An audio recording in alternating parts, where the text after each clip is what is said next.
Welcome back to Tip TV, and I'm interviewing Jim Brindley here, and we've just been talking about Jim's personal trading. So we were just talking about multiple time frame analysis and how you start to try and overlay patterns and setups, so that if, like you just said, if you're wrong, it doesn't matter. And how do you actually go about approaching a trade like that to say, if I'm wrong, it doesn't matter? Because lots of traders out there place a huge emphasis on being wrong, and they worry about that. And I still do. I mean, if I get a string of losses, I still, doubts creep it back into my mind. I mean, I think it was October, I didn't have such a strong month. And it was a week of losses. And I think I said in the room, don't follow me, guys, because I'm on a losing streak. So I think equipping yourself for when that happens and knowing how to react quickly enough can limit the damage. Right, and how do you go about reacting to that? Two ways. First of all, I look back at the trades and say, did I do anything wrong? Was the setup correct? And if the setup was correct, then I just accept that as a loss. If it wasn't, if I find I did something wrong or I missed something, then I build that into the setup for the next time. Right, okay. And then thirdly, if this trend happens for more than 1 or 2 days of losses, then what I'll do quite quickly is reduce the stake size, so that I don't stop taking the trades, but I'm trying to regain the confidence and consistency that I had before. Okay. Let's talk about your performance a little bit, because we started a little trading competition for some traders back in the summer, and you were relatively new to us anyway. And immediately you won month 1, I think it was, and then you also won month 3, I think it was, with 28%, 26% returns. And I've seen your accounts, because everyone has to submit their accounts to me in order to qualify for the competition. How do you go about pulling in 20-odd% in a month? What do you think are the things you need to do in order to be able to put in those sorts of returns? To pull in those kind of returns, first of all, it shocked me a little bit. I thought I was a relative beginner to forex trading, so I was surprised. But then I learned that there were other people in the same competition that weren't that far behind either. Mm-hmm. So it wasn't really about my performance relative to the others. The reason I joined the competition was really to put pressure on myself. I think I'd struggled for a while. I'd been breaking even, some slightly positive months, some slightly negative months.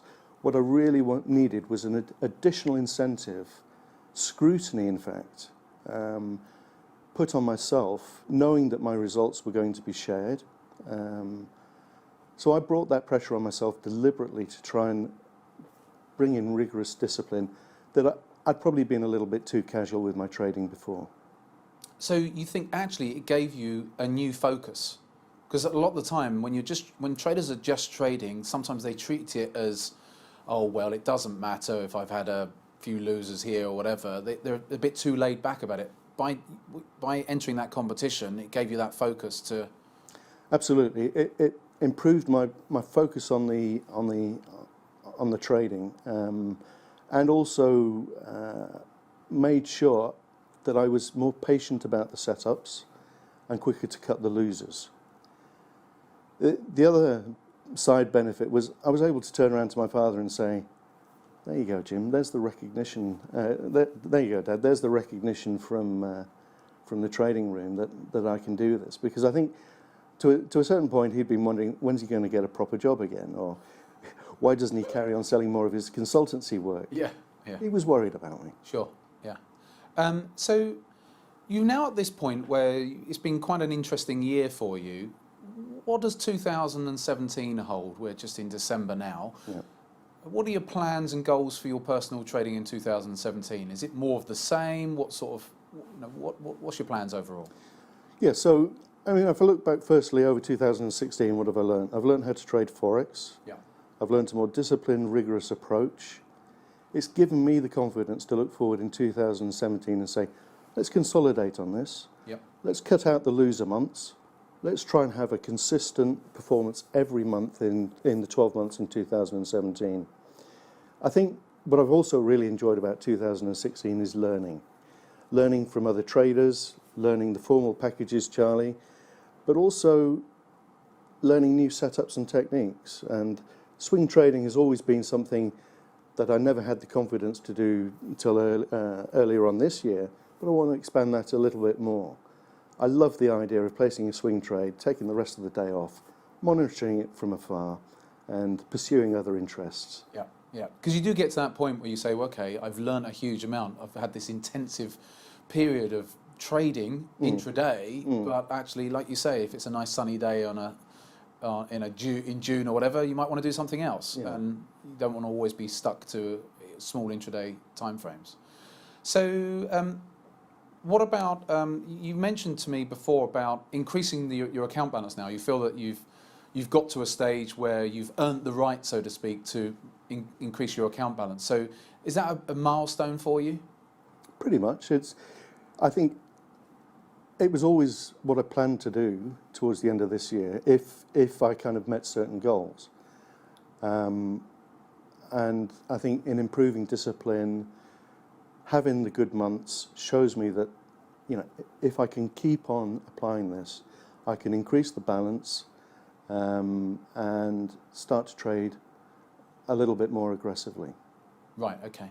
And so when you said aggressively, I know you said a goal for next year, 20% a month, potentially. Yeah. Yeah, why not? Absolutely. Yeah, why not? A target is there to be beaten. Yeah, exactly. Yeah.